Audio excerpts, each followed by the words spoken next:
అన్న ట్రేడింగ్లో పోగొట్టుకున్నా, అన్న ఈ ఇన్ఫ్లుయెన్సర్ని విని నేను పోయినా, నార్త్ ఇన్ఫ్లుయెన్సర్ని నమ్మిన. సో ఈ ఇన్ఫ్లుయెన్సర్స్ ఆర్ ఈ సోషల్ మీడియా పేజెస్ కానీ వీళ్ళందరూ ఈ ట్రేడింగ్ని ఎలివేట్ చేసి ఆ లైఫ్ స్టైల్ని చూపించి దాని మీద వాట్ ఈస్ యువర్ ఒపీనియన్? ఇలాంటి వాటన్నిటిలో మనం డబ్బులు ఒకటే పోయింది అనుకుంటాం, బట్ ఇంట్లో ఎంత స్ట్రగుల్ ఏంటది. డబ్బులకు ముందు కూడా పేరెంట్స్ ఆపడానికి ప్రయత్నించుంటారు.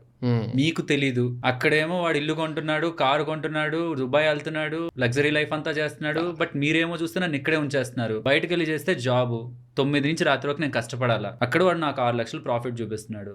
అది ఎలా చేయాలో ఆ కోర్సులో జాయిన్ అవ్వంటున్నాడు. లేకపోతే కోర్సులో నాకు అర్థం కాకపోయినా దాంట్లో టిప్స్ ఇస్తానంటున్నాడు. స్టార్టింగ్ ఒక స్క్రీన్ ముందుకు వెళ్ళి నాకు ఇలా ప్రాఫిట్ ఇలా వచ్చింది, ఇలా ఈ రోజు ట్రేడ్ తీసుకున్నాను, ఇలా అని చెప్పి మనకి ఈవినింగ్ నేను ఇక్కడికి బయటకు వెళ్తున్నానని చెప్పి పెద్ద పెద్ద కార్లు తిరుగుతూ లగ్జరీ లైఫ్ స్టైల్ చూపిస్తూ ఏదైతే చేస్తున్నారో, ఏదైతే కార్లను చూసి మన వాళ్ళు మోసపోతున్నారో అవి రెంటెడ్ కార్స్.